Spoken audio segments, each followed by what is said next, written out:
CJ Flyer back with the fire, another YouTube video. So the Denver Nuggets had a very disappointing Game 7 loss to the Minnesota Timberwolves in the Western Conference semifinals this year after winning the championship last year in 2023, falling flat before they could even make it to the conference finals. And looking at that final box score for Game 7, of course, Jamal Murray and Jokic showed up, but the rest of the team not doing a whole lot in terms of scoring. Michael Porter Jr., 3 of 12 from the field. Caldwell Pope, 2 of 7 from the field. Aaron Gordon, 2 of 5. Not a very impressive performance from them. And then Jokic and Murray, yeah, they played well. They were the key leaders of that team in Game 7, but their three-point shooting was atrocious. So there's a lot of conversation in the media about maybe the Nuggets need to make some changes if they're going to make it back to the finals. You know, the Timberwolves constructed a roster that was meant to take down the Nuggets. They did so successfully. And now the Nuggets, maybe they need to rebuild. Personally, I don't think the Nuggets will do this. Perhaps they'll make some minor movement around their bench or with some of their role players. But I think the main core of this roster is going to stay. However, what we are going to do today is make some big changes and see what we can do if we can get back to the championship in 2025. Now, of course, Jokic is going to be untouchable. We don't want to make this too unrealistic. However, you know, even Jamal Murray, he is up for grabs. If the right offer comes our way, we will definitely take it. Aaron Gordon, Michael Porter Jr., Caldwell Pope, all these other guys. Even Braun and Peyton Watson, who, you know, they're on their rookie contract still, and they still have a lot of room to improve. They are on the hot seat as well. Everyone is fair game except for Jokic. That is how we're going to play this in an attempt to get back to the NBA championship in 2025. Always fun to see how these simulations play out for the remainder of the playoffs, and it looks like it's going to be Celtics and Mavericks, and the Mavs take it to the Celtics in 6 games. Luka averaging a 40-point triple-double. That is nasty. And before I forget, with recent talks about this new TV contract that's going to be coming the NBA's way, with TNT stepping down and NBC and Amazon stepping up, it looks like the player contracts are going to start to increase astronomically once again, if they haven't been already. I mean, they've already been increasing at a high rate. They're going to continue increasing at a high rate, and I don't think the My NBA mode is really set up to handle how big some of these contracts are going to get. There's been talk about those recent Supermaxes after the All-NBA selections were announced.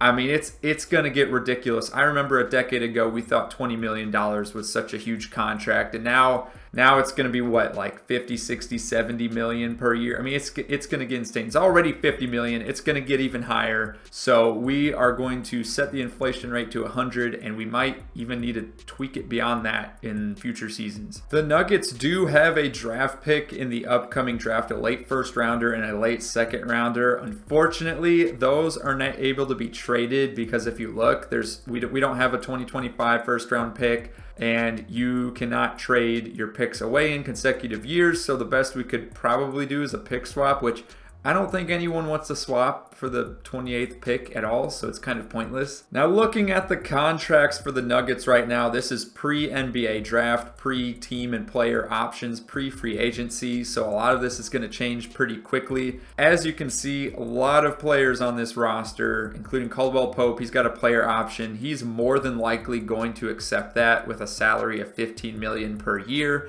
We got Christian Braun and Peyton Watson on their rookie deals. You know, the team option coming up. DeAndre Jordan is going to be a free agent. He's a veteran presence. Not sure if we'll bring him back or not on a minimum deal. Reggie Jackson is a player option. He'll more than likely accept that as well as at 34 years old. We got Justin Holiday, who's going to be a free agent at 35 years old. And then we have another couple of younger players who we may or may not choose to keep on. We got our two-way guys that are restricted free agents.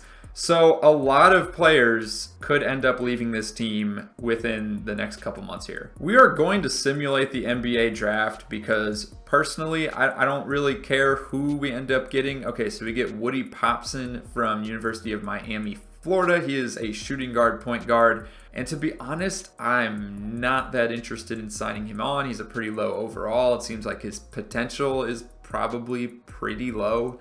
honestly, we're going to let him walk. We're going to let him walk. We want flexibility. I'm not really too interested in this guy. Okay, so Caldwell Pope accepts his player option. Reggie Jackson accepts his. We're going to go ahead and exercise the team options for Christian Braun and Peyton Watson. As for Vlatko here, he's already 27 years old from Slovenia. He's a 73 overall. I actually don't know a lot about this guy in real life. Let's go ahead and look at his recent stats. He has a very high free throw percentage for, what is this? Oh, this is the 2022-2023 season. He didn't even play last season. Oh my goodness. You know, not too interested. He could be a trade piece maybe. We'll go ahead and take him for now. LeBron, of course, declines his player option. Paul George declines his. Drew Holiday, the usual names that we've seen in these rebuilds. Qualifying offers, I don't want to keep any of these guys. These guys are such low potential. They're already in their mid to upper 20s.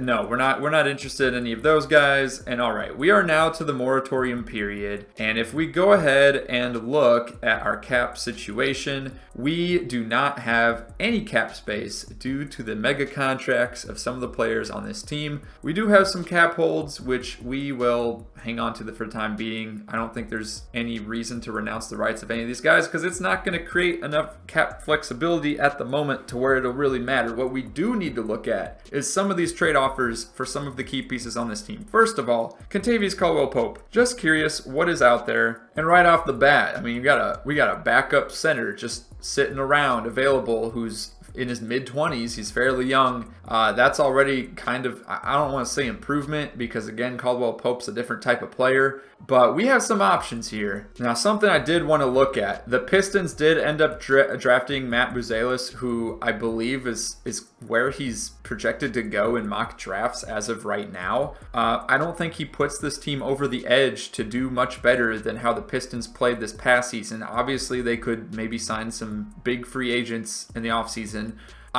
I'm half joking, let's be honest. I don't know any big free agents that are interested in going to Detroit and the whole mess that's going on with that roster in general. But what I'm curious about is if we can somehow land that Pistons pick, which is currently owned by the New York Knicks. So if we look at some offers, oh my goodness, no way. This Knicks pick could, this Pistons pick, this could be any of like Cooper Flagg, Ace Bailey, Dylan Harper. I mean, it could be a lot of great quality players. Christian Braun, he did not have the best playoffs. You're not seeing that here, but I did look up his playoff stats, and it was some pretty poor shooting percentages, especially from three. Not very impressive. Look, man, there's some great offers right now. Obviously, not too interested in the Shake Milton contract, but that's okay. We could try to flip him later, or he could just ride the bench anyways. But this deal is looking pretty enticing, and I think we're going to go ahead and take it. So you might be watching this and getting a little confused right now because, as I was talking about, we're trying to get the Nuggets back to the championship in 2025. Why are we accumulating 2025 first-round picks? And really what we're trying to do here is not only make it to the championship next season, or at least perform better than the Nuggets did in the 2024 playoffs, but also build this team up for the future as well. So here's another situation we're looking at here where, again, like what is this? Julian Strother, I don't think he's going to be, like I'm sure he can be good, don't get me wrong, but I don't think he's going to be like a superstar level talent. And the Spurs are willing to part ways with the Atlanta first round pick as well as the Charlotte first round pick. And there's another Atlanta unprotected first round pick in there too. I don't want the Spurs first round pick because in a lot of these simulations, and what may happen in real life too, is the Spurs end up becoming a playoff team, or at least a play-in team. Wemby's starting to lead the way. But this right here, man, it's just too good to be true, because one of the 2025 picks we're getting here is probably going to be good. Now, again, let's look at some of the other offers that are available for those two picks before we settle to trading Caldwell Pope for them. There's a trade to give them Aaron Gordon. I'm not interested in that. There's another Aaron Gordon trade. Here we go. Oh, this is, sorry, same kind of situation. Giving up Caldwell Pope, Yeah, let's go ahead and let's take this one here to get 3 draft picks from the Spurs. So we have some draft capital now built up for the 2025 offseason with the Pistons, Hornets, and Hawks first round picks. We could flip those in a trade to get another star player here. So let's not, just assume we're going to keep the picks just yet, and let's see what other options we have. Now, Michael Porter Jr., I just recently called him out earlier in this video. If you look at some of his recent games, not only did he not shoot well in Game 7, but my goodness, he had a ton of horrible shooting performances in all of these previous games as well. I mean, it's just embarrassing as the defending champs to lose by 45 points. Even if it's on the road, it's just unacceptable. So if we just stick Michael Porter Jr. in the trade finder here, as you can see, not a lot of great value coming back to the Nuggets in any of these offers. Zubac so far seems like the best option. Another couple bigs here. We're not really interested in getting more bigs unless it, just happens to be a backup. Michael Bridges, he had a pretty solid season, I believe. Of course, he was kind of the star player of that Brooklyn team. Yeah, otherwise not a lot of great offers. His trade value seems to have tanked a little bit. As for Aaron Gordon trades, it's a very similar situation. I mean, who in their right mind would want to trade Aaron Gordon for Marvin Bagley and Landry Shamet? And that's probably one of the better offers, this one here too, for Draymond and Kevon Looney. I mean, no one wants to make these trades. Something else we need to keep in mind, Jamal Murray is on the last year of his contract, and he is going to want to get paid in the coming offseason. And from what I've seen in the other simulations and rebuilds that we've done so far, Jamal Murray, he starts to regress, believe it or not, at 27 years old. If we look at his stats, has he regressed at all? I mean, let's take a look. If anything, he's at the peak, if not going higher. At least the stats would lead you to believe so. I mean, it was one of his best shooting performances in the regular season. So the option to keep him or let him go, I think for now we keep him if we can. So here's a deal that's intriguing. We have the 2025 first round Hawks pick and Michael Porter Jr. for Lauri Markkanen, and a 2026 pick swap between the Timberwolves and the Jazz, getting the best pick out of that deal. Markkanen, he was averaging 40% 3-point percentage, 48% from the field, averaging 23 points per game, 8 rebounds. He's 7 feet tall. Meanwhile, Michael Porter Jr., he's very tall as well, and similar shooting stats during the regular season. It was really just during the playoffs, not doing so hot. And then, of course, Lauri Markkanen averaging quite a few more points. He's getting more touches. So this would be, I guess, sort of that third star, if you want to call Lauri Markkanen a star player, which I think you would. He's 1 year older, and to be honest, the Hawks pick out of those 3 2025 first round picks, that's the one I'm least concerned about, losing. I think keeping the Pistons and the Hornets pick is going to be pretty good, so we'll go ahead and make that trade. And I also still want to move Aaron Gordon if we can. Again, his 3-point shooting stats, his free throw, just he's been sliding off, man. He's been falling off. That's the phrase. His scoring is starting to take a decline. He's only 28 years old, and why not try to trade him for a guy that he's been in trade rumors, I feel like, since his rookie season. Let's see if this trade will go through, and Miami wants a pick swap included, the one that we just got from the Lauri Markkanen trade, and that is okay by me. We'll go ahead and get that trade to go down. At this point, we have a starting lineup. We'll have Jamal Murray at the 1, Tyler Hero at the 2, Lauri Markkanen at the 3, Peyton Watson at the 4, and Jokic at the 5, but we still have a lot of work to do with this bench. I want to trade Zeke here. He's on a fairly big contract. I get that he's 23 years old, but personally, I don't think his stats really warrant the contract that he's getting paid, so we're going to be looking to trade him. Vlatko, he's on a last year of his deal, but let's just try to trade some of these contracts. Shake Milton as well. See if we can get some kind of value in return, or at least some draft picks, and then we'll sign some veteran minimum guys to the roster. And the Thunder are offering a generous trade of Zeke and Hunter Tyson for the 2025 first round Utah unprotected pick and the 2026 first round OKC unprotected pick. That OKC pick, not interested in it at all, but we are going to get it anyways. We'll probably try to flip that since it's shown as a 1.5 stars. I don't know why it's any more than a 0.5 star value, to be honest. It's going to be a late first round pick. And then this Utah one, Utah's going to be one of the worst teams in the league after making that trade to get Lauri Markkanen. So yeah, we're going to go ahead and accept this. So the Raptors offered us a trade as well for their first round pick. And actually it's not really for their pick, it's for a pick swap. It's the better of the Detroit pick and the Toronto pick once we get to the 2025 draft. I think this is more than acceptable. They're trying to dump the Chris Boucher contract onto us, in which he has 1 year left. It's an expiring contract. Personally, you know, he's 31 years old. He's not bad. He's got some decent stats in the past. He's had some good defensive numbers. We need a backup big because we are probably going to let DeAndre Jordan walk, and I don't see this as a bad move necessarily. So I say why not? You know, if it's going to help us potentially get a #1 pick in next year's draft, I say let's go for it. We're going to try one more move. We're going to try to finesse the Houston Rockets here to get that Washington first round unprotected pick, because that's another one that could potentially be a very high value. And ooh, do they want to do is that a pick swap? I do not like this counter offer at all. Please get rid of that. Let's see if they'll take 3 first round picks. No, they will not. Oh, that's annoying. What if instead we went for the best of the Houston Brooklyn swap that they have? No, they don't like that. Let's go ahead and try to add one more pick here. Maybe this 2027 Thunder pick. That's not worth it. Oh my goodness, they took it.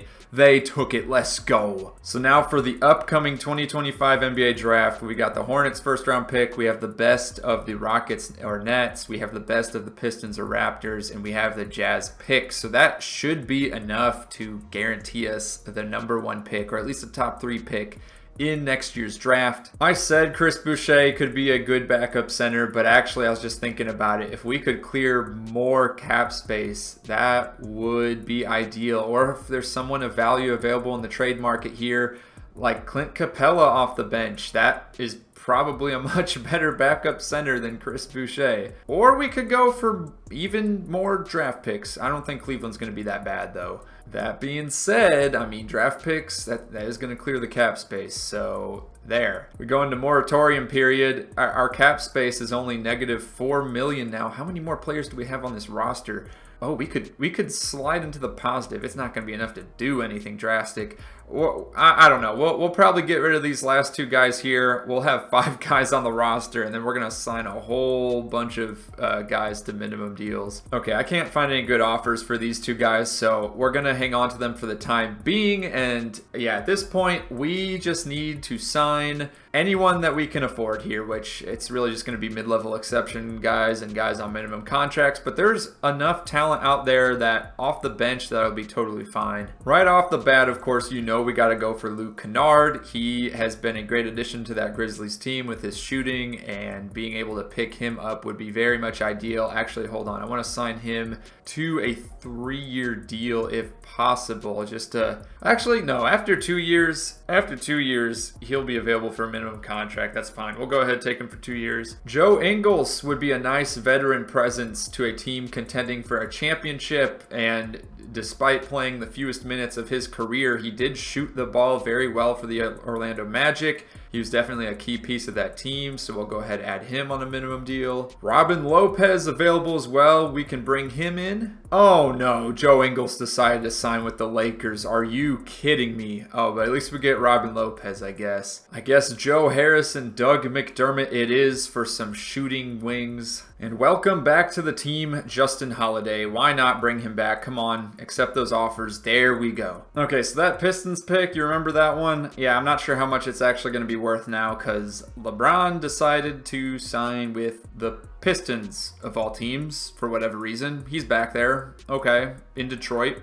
Good job, LeBron, to ruin our draft picks. Okay, 2 more guys will bring in Jordan McLaughlin because we needed a backup point guard, and Stanley Johnson. Last but certainly not least, Robert Covington. Welcome to the Denver Nuggets if you choose to accept. And perfect. We'll go ahead to player progression. Hopefully no one regressed too much. We did see a little bit of regression, I believe, partly due to the team chemistry going down. But yeah, Jokic drops to a 97. Jamal Murray drops to an 88. Tyler Hero's up to an 86. Luke Kennard starting to regress a little bit. Covington regressing a little bit. And then, of course, some of our veteran guys are regressing some as well, to no one's surprise.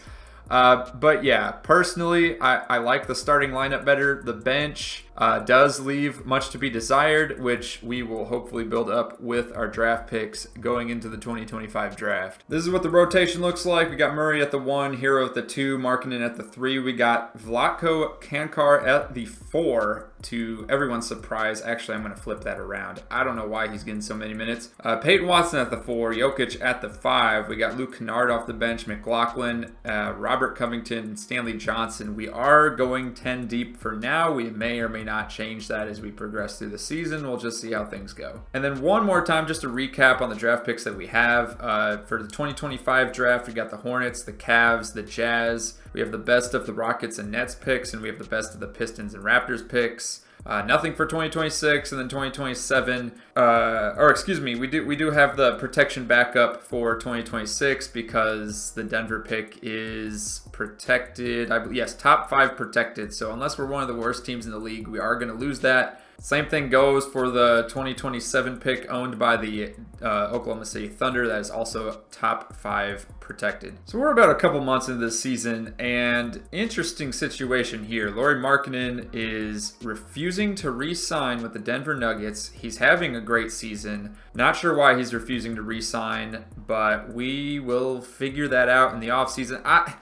I don't know. I mean, if we let him go into free agency and then we can choose to, offer him the contract then, I'm not too worried. As for Murray, yeah, I think we need to give him the extension sooner rather than later. So let's go ahead and give him the extension that he wants. Out of curiosity, I do want to see what is available on the trade market for Lauri Markkanen. But again, I don't expect a whole lot. There is this trade here for Porzingis, but we would have to give up one of our 2025 first-round picks. So that is not too exciting. Jaren Jackson Jr., he's a great player. He's not exactly the same type of player as Markkanen. And again, we're trying to get back to the championship this year, so just kind of looking through some of these trades, and I don't see a lot of them as trades that are going to help us get to the championship this year. So I'm going to let it go for now and hope that the morale improves. Luka wins the MVP with a 33-point triple-double average per the game per season, or for this season. Sorry for misspeaking there. My goodness, I cannot talk. Robert Dillingham is the Rookie of the Year. Miles Bridges is on the Heat. He's the 6th man of the year. Wemby, Defensive Player of the Year. Asar Thompson, Most Improved Player. LaMelo, Clutch Player. The Knicks finished... Whoa. What did the Knicks do? Who did they acquire? They finished first in the East with 61 wins. Oh my goodness. Jokic is on the All-NBA first team. All-NBA second team, no Nuggets players, none on the All-NBA third team. And then defensive team, I'm not seeing any Nuggets on there either. Same with the rookie teams. All right, great. So we need to look at this here. Who do the Knicks have? We'll talk about our team in a second, but who do the Knicks have? Who do they have here? They got Nick Claxton, okay, and Gary Trent Jr. Yeah, that probably helps. And they have former Nuggets player Christian Braun. They got Dorian Finney-Smith. They got former Nuggets player Reggie Jackson. I mean, they've developed a deep bench. They got Precious Achiuwa still. Anyways, yeah, here you are. The Denver Nuggets, 54 wins, 1 game back of the 1 seed, finished with a 2 seed. So the Thunder still able to get the top seed in the West. They have Andre Drummond on their team right now, along with Mason Plumlee. Man, they have a lot of backup centers. I'm surprised they still did as well as they did because I personally don't think their bench is that good. Jokic was the leading scorer on the team. He had a triple-double average for the season as well. 27 points, 12.5 rebounds, 10 assists with 1.5 steals and 1 block per game. Absolutely incredible.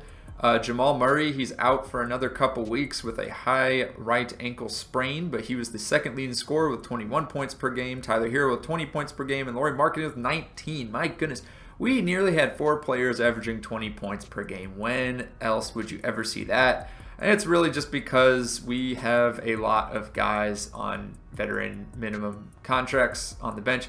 Hell, we got 4 guys here averaging 30 minutes per game, so it makes sense they're all averaging 20 points per game as well. Luke Kennard doing what he does, scoring off the bench. Peyton Watson contributing in ways that he is able to, 1 steal and 1.5 blocks per game. Simulating the play-in in the first round matchup is going to be against the New Orleans Pelicans, who still have their same guys in their starting lineup. They have Jordan Clarkson coming off the bench. And the Pelicans are able to steal, oh my goodness, they stole the first 2 games. Do we have another injury on this roster? No, we don't. I guess Lauri Markkanen is just causing, what is going on, Lauri Markkanen? What are you doing? Should I have traded you midway through the season? This is unbelievable. I cannot believe, oh my goodness, he's 2 of 9 from the field. And then here he was the leading scorer in game 1. Okay. I mean, this is inexcusable. Okay, there we go. Finally, we won a game, won the next 2 games on the road. Oh my goodness, this is looking like the Timberwolves series. Let's go ahead, go into Simcast. I refuse to believe that we would actually lose this first round matchup to the Pelicans, but I suppose weirder things have happened. It is a somewhat close game going into the 4th quarter. They could still mount a comeback, but it looks like we're going to end up winning this one with Jokic having a 33-point triple-double. And now for Game 7 at home. It's neck and neck to start. We're not really pulling away at all here. Okay, finally, we have a double-digit point lead late in the 3rd quarter. Perhaps we can pull it out here. And yes, there we go. Winning by 11 points. Jamal Murray leading in scoring. Jokic, another triple-double. He's just had to carry this team because Lauri Markkanen's shooting bad because he's upset, I guess. And now round 2 matchup is going to be against the Dallas Mavericks, who are the defending champions, won in 2024. They signed Kevin Porter Jr. to have off the bench, and other than that, I'm not seeing too many major changes for this roster. So it is very much a similar roster. Dallas is the 3 seed, so they're on the road, and they are going to steal home court advantage, winning game 1. And then there we go, back in Dallas, and they are taking a 3-1 lead. This could easily just end the same way that the Nuggets season ended the year prior. But the Nuggets aren't going to go down easy, as we got a double-digit lead here late in the 3rd. Going into the 4th, it is still a somewhat close-ish game, but the Mavericks are not able to pull out the comeback. Jokic just keeps getting triple-doubles like it's breakfast every day. It's no big deal at all. Going into Game 6, I believe this one is in Dallas. Denver again taking an early lead and not looking back. We got a double-digit one here in the 4th quarter and going to pull out the victory yet again. 32 points and 21 rebounds for Jokic. Lauri Markkanen again, he's just not having a good playoff performance. Game 7 now in Denver. Win or go home. Can we mount the 3-1 comeback? And oh my goodness, unstoppable. Look at this team. Up by 30 in the 4th quarter. Are you kidding me? There's no way we end up losing this one. 136 to 106. Jokic has 41 points. Murray 33. Lauri Markkanen shooting a little bit better this time. 50% from the field. And we're going on to the conference finals against the Oklahoma City Thunder. Thunder are going to take the first 2 games at home to no one's surprise. Denver wins game 3. We're down 3-1 once again. Going back to the Simcast. See what happens here. Thunder are getting the early lead in this one, up by 10 points at halftime. But Denver making the comeback. And, ooh, it's a pretty close game here in the 4th quarter. Up by 10 now and end up winning by 6. Murray with 38. Markkanen finally starting to show up with 35. 12 of 15 from the field. Here we go again. Game 6. It's a close one in the first half. Denver starting to, nope, still close. And the Thunder are starting to pull away here. They're up by about 2 points here. Oh, hold up. Nuggets with a 1-point lead. It's a tie game now, 47 seconds left. Lou Dort is at the free throw line, putting it up and getting the lead here in Denver. 1-point lead, again, 47 seconds left. And, he got fouled on a 3-pointer. Okay, thank goodness he missed that second one. And can he miss the third? We're going to be shaking the screen like crazy. Denver fans going wild. Can Dort make this or miss it? Okay, he makes it. So the Thunder go up by 2. We're going to bring the ball up with Jamal Murray. Looks like we got all the starters in. Jokic is, oh my goodness, man.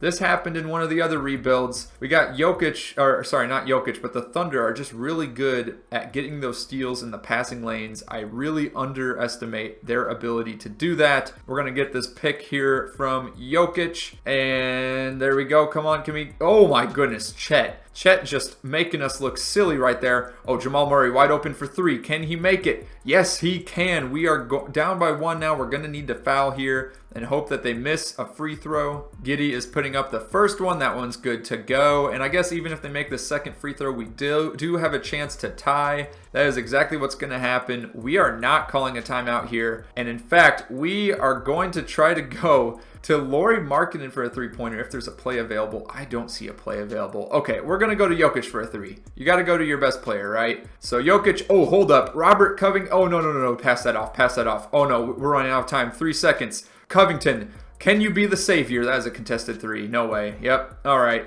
Thunder are moving on to the NBA Finals, an unfortunate ending to the Denver Nuggets season. Looks like Shea is going to win the Western Conference Finals MVP, and the Thunder end up winning the 2025 NBA Championship. Now, as unfortunate as that ending was, going into this season, again, we have all those draft picks. So feeling pretty confident that we're going to get another great player. And let's just see how this draft lottery goes. So as you can see, right now we have, we're one of the top three, or I guess worst three teams here after all of the swaps and everything. Let's see what happens. And we move up and fall back. So we end up with the 3rd pick and the 4th pick. And the 6th pick. Let's go, man. We really did some moving around in this draft lottery. Like, even though we didn't get the 1st round pick, still a good look. And now I'm wondering if we even want to trade up for the 1st round pick or not. Is it worth it? I mean, I'm just curious to see what's available with this 3rd, 4th, and 6th pick. We could get Ron Holland, Kobe White. Are you kidding me? No. So the Nets offer for the 1st pick is Jamal Murray in the 6th pick. I don't think we're taking that. I still want that number 1 pick, and I think we can get it while also retaining one of our other top 6 picks. So we're going to try that. We're going to try to finesse the Nets. We are not going to give them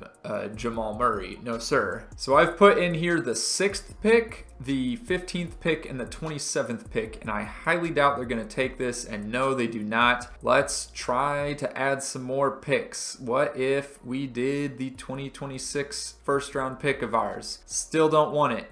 I think if we keep piling picks, we could maybe make this work. Let's see, Hawks or Jazz? Probably Jazz. I would think that's got to be the worst of the two. And man, they are really stingy here. Let's just go ahead, add another pick. I'm adding a 2nd round pick. I don't think that's not going to push the needle at all. Okay, let's try this one. I'm not excited about it, but let's try it. Oh my goodness, you're kidding me. You won't take that deal? That's actually a pretty solid deal. Oh, and they accepted it. The 2nd round pick did it. Ladies and gentlemen, let's go ahead and look at our draft picks now. We have the number 1 pick, the number 3 pick, and the number 4 pick in the 2025 draft, and then we are very much short on picks after that, but that's okay. NBA draft time, we're not getting any offers for this pick, and that is okay by me. We're obviously going to be taking Cooper Flagg here with the very 1st pick. 2nd pick, I wanted Dylan Harper, but he is going to end up going to the Houston Rockets, and now we are getting trade offers for this pick. We'll go ahead and look at them, but I don't have high expectations, and yeah, these all don't look that good. Dante DiVincenzo is the best player being offered for this pick. Are you kidding me?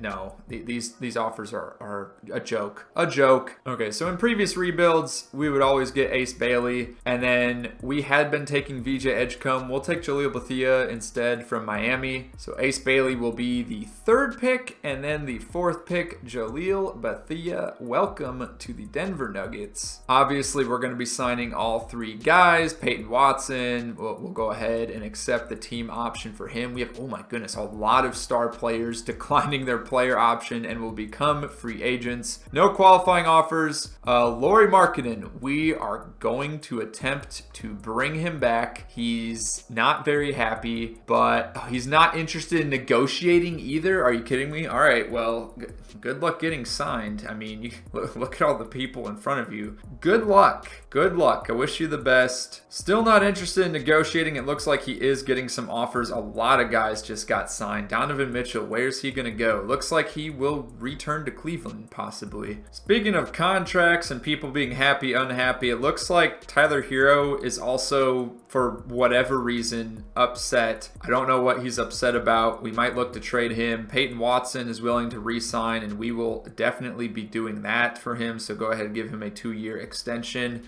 Look, I'll extend you for a minimum contract, Flacco. I don't mind that at all. In fact, we'll extend you for 2 years on the minimum deal.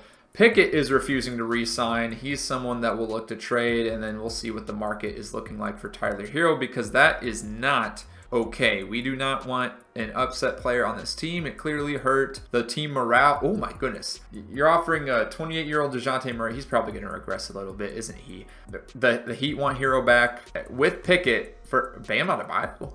Is this for real? Are you serious? Are you sure? Are you sure you want to make that deal? We would have Bam Adebayo off the bench, I guess. What's his contract look like? He doesn't have a player or team option. He's an expiring. Well, that's not reassuring. You know, we'll wait to look at Tyler Hero trade offers until after free agency, just in case something else comes up. Now we're gonna sign Malcolm Brogdon to a 3-year deal. He's a veteran point guard. The contract might be a little bit high, but you know, depending on how things go, maybe we trade him after 1 or 2 seasons. Lauri Markkanen making the return to the Chicago Bulls on a 1-year deal. Good for him, I guess. We would have been willing to sign him to a multi-year deal. Again, not really sure why he's upset. Jokic continues to regress. Tyler Hero still upset. He's gone down from an 86 to an 85. Brogdon's regressed to no one's surprise. Peyton Watson has progressed. And then we got some of our other role players regressing a little bit.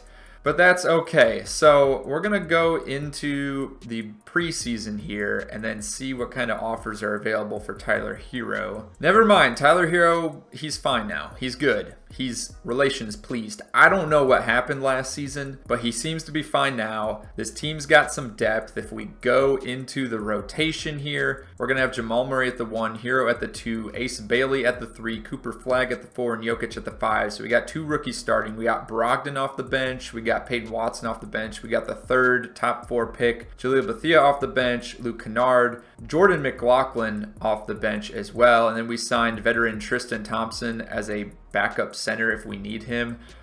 Looks like we might go small and put like Peyton Watson at the 5 at some point if Jokic ever chooses to sit during the game. Still looks like Hero's going to test free agency in 2 years anyways, but that's fine. You know, it is what it is. Pickett, though, refusing to re-sign. I actually kind of want to trade him now before things get really bad. So we'll just trade him for a late 1st-round pick and a trade exception. Why not? That expires in 2026. Luka wins back-to-back MVPs, averaging another 30-plus point triple-double on the season. Cooper Flagg is your Rookie of the Year, 16 points per game, 8 rebounds, 3 assists, a steal, and a block for the Denver Nuggets. Kevin Porter Jr. is back on the Cavs, to my surprise anyways. 6th man of the year for them.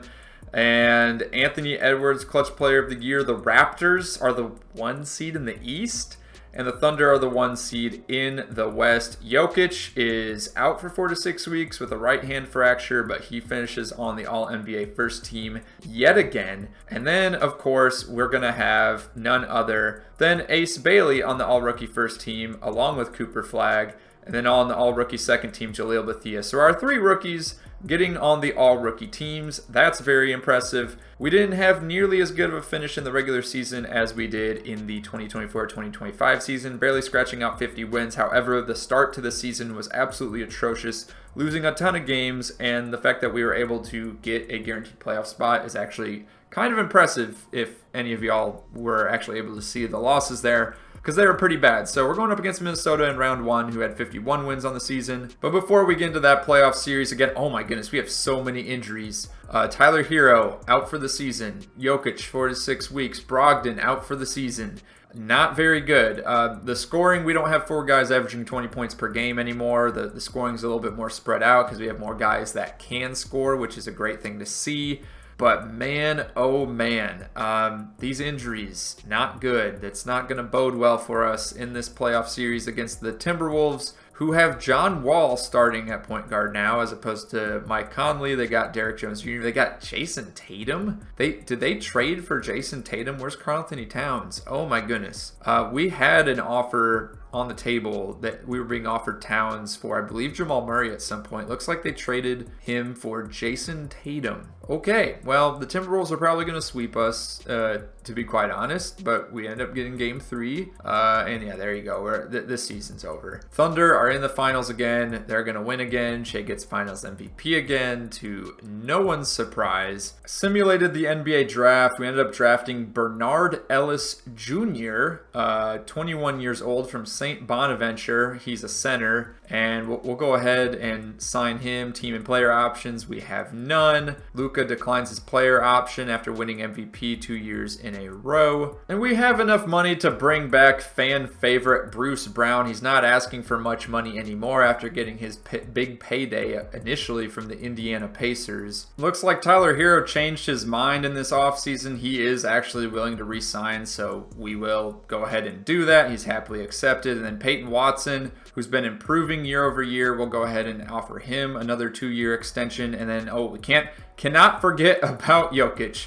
Yes, we'll offer him whatever he wants. Thankfully, not a lot of regression. We have a lot of progression instead. Cooper Flagg up to an 83, Ace Bailey an 82, Jaleel Bethea up to an 80, Peyton Watson up to a 78, and then yeah, as expected, Brogdon starting to fall off a little bit, I guess. We might look to trade him, not sure yet. The starting lineup going into the next season is going to look exactly the same, and as for the bench, we have a few new guys coming in that I didn't talk about much besides Bruce Brown. Also bringing in Caleb Martin, we got Matisse Thybulle, we got Bogdan Bogdanovic, and then of course we got our rookie Bernard Ellis Jr. And Luke Kennard's making the return to the team as well, but he is not good enough to make the rotation. However, yeah, we have some guys, if any of the bench players get hurt, we have other bench players that can jump in. And you know what? We're still losing a ton of games here in the first couple months of the season. We have no injuries. I do wonder if we are putting too much of a limitation on some of our top players if they're not getting enough minutes. Again, let's go ahead and check the rotation right now. And hold on, let's go ahead and rebuild this. So yeah, we're not even giving Ace Bailey a full 30 minutes. I think Jaleel Bethea getting time off the bench makes sense.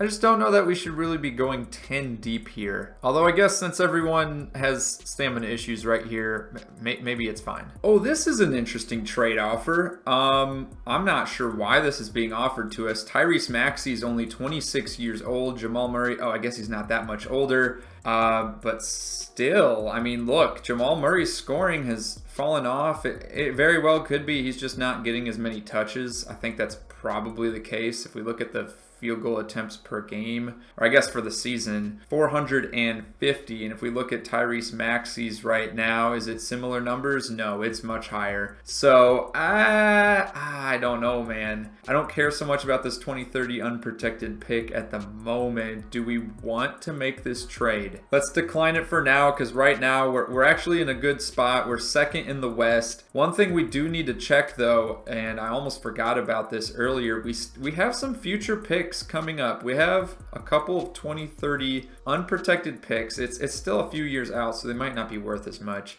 Yeah, I was gonna see if we could maybe trade some picks and get some good players, or like good bench players I should say, but so far not really worth it. Everyone on the team's looking pretty good and healthy, no injuries, knock on wood. Shea is winning the regular season MVP with 26 points per game. We got Tyrese, his name is not Tyrese Prosper. Someone in the comments had corrected me in a previous video. Whoever created the draft class got his name wrong, so apologies for that.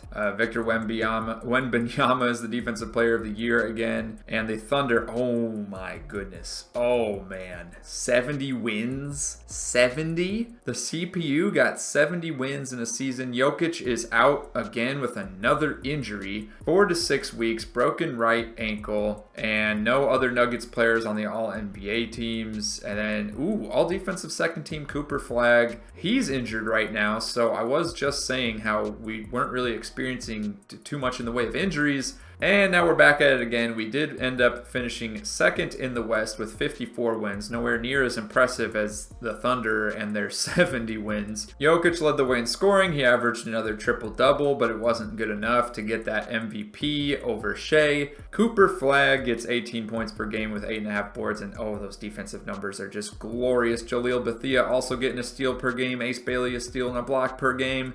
We got a lot of guys scoring in double digits, and they probably do, have bigger numbers on other teams. We finally have a deep roster on this team with a lot of scoring and a lot of defense. The first round matchup is going to be a very old Stephen Curry, 39-year-old Stephen Curry, and who else we got here? Corey Kispert off the bench as well. Grant Williams is on the Warriors now. Here we go. Denver ends up winning game 1, winning game 2 despite the injuries with, I believe Jokic is still out at this point. Oh, but Golden State takes the next 2 at home. Okay, up 3-2. Perfect. Win in 6 games. Let's look at the roster. Jokic still out another 1 to 2 weeks. We got everyone else at full health, so that's good. But, oh, this bites. This really bites. And now we're going up against the Minnesota Timberwolves.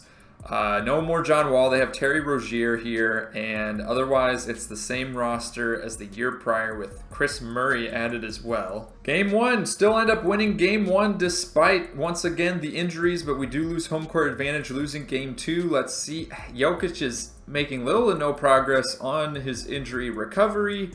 We do win game 3, so we get home court advantage right back. Go up 3-1. Nice. That is some very good performances on the road. Let's not blow this 3-1 lead, and we are moving on to the conference finals. Jokic is day-to-day now, so it is promising that he will return as we go into the conference finals.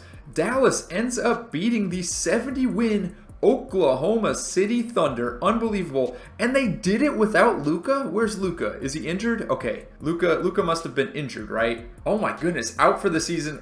Knee tendonitis. I mean, that should surprise no one if anyone's been watching the 2024 playoffs in real life he's out there playing with 2 knees that are actively bleeding. So, to no one's surprise, Luka out with an injury, a knee injury. But, oh man, winning Game 7 in 14 points. Who was the leading scorer? It's this guy, the draft pick in 2024 from France. I gotta be honest, I'm not familiar with this guy at all. Not familiar, but it looks like he is becoming quite the contributor on this Mavs team, playing at the small forward position. The Mavs also have Grayson Allen, who scored 21 points that game. Luka got injured in that game. That's the one he fell out in. So, I guess good for us. We have Jokic coming back right on time for the conference finals, and unfortunately for the Mavs, Luka is hurt, so this should help us tremendously. And yeah, we're going up 3-0. Ooh, the Mavs do pull out a game, but we are still able to win in 5. And now we will be going up against Tyrese Haliburton and the Indiana Pacers. They have Jaden Ivey, Purdue favorite, on the Indiana Pacers now. They got Clint Capella. They have some of their current 2024 Pacers players still on the roster. Still no injuries for the primary rotation and for the rest of our guys on this team, so I expect that we will win the series. However, we just lost the first 2. Was this on the road? How did we lose the first 2 games? Come on now. Lost game 1 by 11. Tyrese Haliburton had 29 points. Jokic had 28. And then in game 2, lost that one by 5 points. That's just devastating right there. We are going to win game 3. Oh, we're down 3-1 now. That's not what you want to see. Here we are in game 5. We're up by double digits, but it's no longer up by double digits. It's now a very close game. Pacers are making the comeback, and it looks like they are going to end up taking this one and winning the NBA Finals in 5 games. Tyrese Haliburton is your Finals MVP. We'll have one more go at this. We're going to simulate the NBA draft once again. We didn't have a draft pick this year, so it doesn't really matter. Team options, we're going to accept all of them for all of our 3 of the top 4 picks from that 2025 NBA draft. It looks like Giannis is going to be available as a free agent, but again, we don't have the money to sign anyone, so that really doesn't matter. Wemby's also available. We need a point guard, and former #1 overall pick Markelle Fultz is available, so we will go ahead and sign him to a 2-year deal. So Jamal Murray is really starting to fall off as far as his progression goes. He's regressed now to an 86 overall. Cooper Flagg, however, is up to an 86 now. Ace Bailey up to an 85. We made some interesting free agent signings here. Besides Markelle Fultz, we chose to bring Caleb Martin back, Matisse Thybulle back. We also got veteran shooting guard Buddy Hield. We got Dorian Finney-Smith, Jose Alvarado also on the team. So some great backup players that have playoff experience. The starting lineup will be the same for the 3rd year in a row. And then we also have off the bench a lot of the same players, except this time I believe this is his 2nd year now. Yes, Bernard Ellis Jr., randomly generated player from St. Bonaventure. He's going to be off the bench as the backup center. We got Markelle Fultz, and then Caleb Martin is making his return. And again, we have all these veteran guys. This will be the last season we try to win the championship. It felt like the stars were aligning in that last season, so I'm pretty surprised how it ended up. But I think now we have some pretty good depth here. I'm feeling confident. You know, we're not going to get the 1 seed like the Oklahoma City Thunder. Like, we're not going to end up with 70 wins in a season. But I do think we can still put together a good string of wins here. And actually, I might have spoke too soon. We're doing pretty well here. Not 70 wins good, but we are the 1st seed in the West to start the season. Luka wins his 3rd MVP, a 30-point triple-double on the season for him. Trey Alexander, randomly generated player, rookie of the year. Stephon Cassell is the 6th man of the year for the Charlotte Hornets. Wemby, defensive player of the year. And the Thunder were the 1 seed once again. However, we'll show you where we are in the standings in a second here. Jokic is on the All-NBA 1st team yet again. Cooper Flagg on the All-NBA 2nd team. And then for the defensive teams, Cooper Flagg on the All-Defensive 2nd team. And all right, let's go ahead and look at the standings because we were not too far off. 60 wins on the season. I'd say it's a successful year. Ended up 2nd team in the West, or 2nd place, I should say. And then looking at these player stats for our team, Cooper Flagg is now the leading scorer with 21 points per game and 9 boards, getting a steal and 2 blocks per game. Jokic with a triple-double average, even though he's not the leading scorer anymore. Jaleel Bethia with 18, Ace Bailey with 17, Jamal Murray, he has taken a little backseat as far as being one of the top scorers on this team, but he's still contributing. Tyler Hero, I guess he's more of like, he's not the 6th man yet, but man, is he getting there, because Jaleel Bethia, he's saying, you know, scoot on aside, I'm scoring more than you on this team. And then Bernard Ellis Jr. from St. Bonaventure getting some good stats as well. First round matchup is the Portland Trail Blazers. They still have Scoot Henderson and Shaden Sharp. They also have Cody Williams from Colorado. They got Miles Bridges, Nikola Topic, Zubac off the bench, Rui Hachimura, Brandon from Golden State, Isaiah Joe from OKC. Man, they got a pretty scary team, actually. I'm a little bit nervous. We did end up pulling through, winning the first couple games at home, winning game 3 on the road. Not able to get the sweep, but we are going to win this one in 5 games. And the second round matchup is going to be the 6th seed Houston Rockets, who have a lot of the same players. They still got Dylan Harper. They got Lonzo Ball off the bench as well, Kobe Buffkin, and some other bench players. They got Marvin Bagley. I don't know why he's still on a roster at this point. I'm feeling pretty confident. I don't know how the Rockets were able to get the round 1 victory. I guess I really shouldn't be questioning it, though, because here come the Rockets. It's a 7-game series now. It's game 7 in Denver, and it's a rough start to the game. My goodness, Houston's going up by double digits. Who's on this team that's who's hold up, box score right now, let's take a look at this. My goodness, they have 1 2 3 4 5 6 players in double digit scoring, and we just started the second half. Are you kidding me? It's not even one player that's dominating. This is insane. And then meanwhile on the Nuggets, just, oh my goodness, Jamal Murray 1 of 5, Ace Bailey 1 of 4, Cooper Flagg is injured, Jaleel Bethia 2 of 7. Oh boy, this is not good. Yeah, I think we lost. Safe to say, I don't see a comeback in the books here. We're going to lose Game 7 at home. Unbelievable. Thunder and Pacers. Ooh,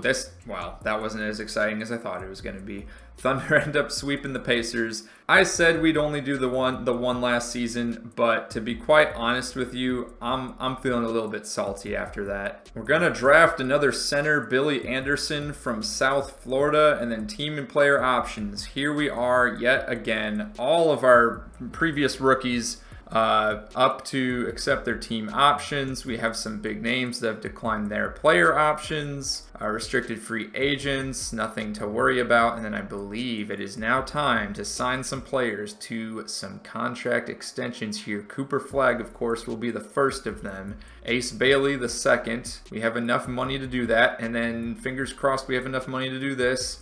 I don't know how much money we have at this point, but we're just signing everyone to big contracts. Peyton Watson, we can afford to sign him for a couple more years. How's he been doing, by the way? He's look at this. Last season was one of his best three-point shooting seasons.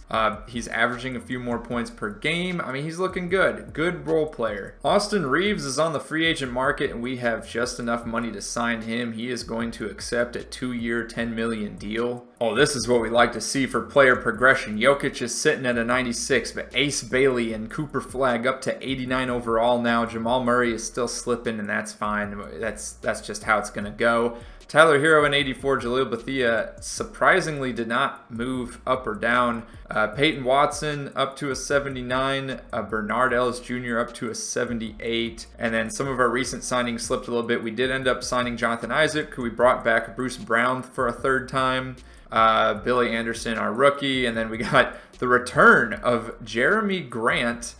He is now being signed to minimum contracts. He's at the tail end of his career. He is at one point on Denver, averaging 12 points per game in the 2019-2020 NBA season. Starting lineup, yet again, the same. We have a lot of consistency here, just can't win the finals. Off the bench, we got Jaleel Bethia, we got Peyton Watson, Bernard Ellis Jr., Markelle Fultz, and Austin Reeves. Again, we also have these other guys off the bench. I'm feeling like this is the year. This has to be the year. Look how good this roster is. We got two 90-plus overall guys, and I'm sure after the teammate chemistry boosts come in, we'll have 3 of them.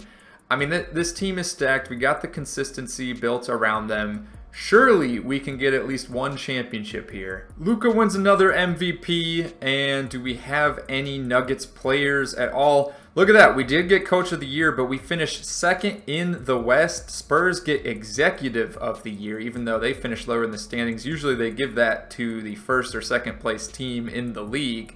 Jokic out with another injury, 1 to 2 weeks, but he is All-NBA first team. Cooper Flagg is All-NBA second team. No Nuggets players on the All-NBA third team. And as for the defensive teams, this time Cooper Flagg is not showing up there. For most of the season, the Nuggets were the 1 seed in the West, but we end up losing out on that first seed to the Oklahoma City Thunder by 1 game.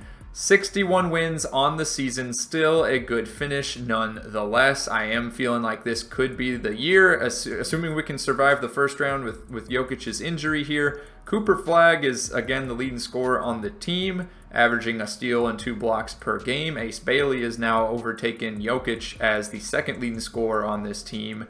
Jokic still averaging nearly a triple-double per game. Jaleel Bethia has improved his scoring. Tyler Hero and Jamal Murray, again, taking a little bit of a back seat as far as primary scoring roles. And then we have our other guys off the bench as well. Bernard Ellis Jr. with nearly a steal in the block per game. Peyton Watson nearly a steal in the block per game. Austin Reeves not exactly looking like the guy that he was when he got signed to that Lakers contract a few years back. But, you know, good veteran bench presence. Same with Markelle Fultz, same with Jonathan Isaac, same with Bruce Brown. First round matchup is the Houston Rockets, and they have pretty much the exact same team as before. I'm still just a little bit nervous just because, again, we got Jokic out right now, but we do end up winning the first 2 games at home. So that, you know, at least we survived the home games. Up 3-1 now, and we are going to move on to the second round. Is Jokic back? He is day-to-day, but it looks like he is at least able to play. And the Trailblazers, they still have pretty much the same roster that they had when we last matched up against them in the playoffs. Winning the first 2 games at home, winning game 3, and we are going to sweep to move on. Oh, but the Spurs as the 5 seed. Oh, no way. No way. Oh, my goodness. Uh-oh. Here comes Wemby. Ladies and gentlemen, let's watch out. Wemby and Siakam paired together. Look at this starting lineup. This starting lineup's insane. Oh my. And they got Herb Jones off the bench. They got Poku. Poku's still in the league. Unbelievable. And do we have any injuries? No. Jokic is back. He's good. Cooper and Ace are good. Everyone's good. We have no excuses. I was talking about how deep their roster is. Our starting lineup is much better statistically than theirs. So I would hope, oh my goodness, we lost game 1 at home. Lost home court advantage. Oh, but we got it right back. We got it right back. Okay, game 5. We got a 3-2 lead. It's going to a game 7. Here we go. Game 7 at home. Can we finally pull this off? Can we make the finals a second time? And I believe it's been 5 seasons. It's way too close. Way too close for comfort. Oh, I'm getting nervous. And like I said, this is it. I don't want to do any other seasons after this. I mean, I really want us to win the championship, but oh my. Oh, we end up winning. Okay, Cooper Flag gets Western Conference Finals MVP. We end up winning by 4. And yeah, Cooper Flag gets 31 points and 19 rebounds. Nice. Ace Bailey with 26 points. Jokic is starting to take a little bit of a backseat, and the Cavs are coming through in the Eastern Conference with a very... Is this the roster? Is this really the roster that made the championship? What happened to the Pacers? What happened to this Pacers team, man? They're stacked. What the heck? Okay, well, we're going up against the Cavs round 1, or sorry, not round 1, NBA Finals. We win the first couple games at home, up 3-1, and there you go.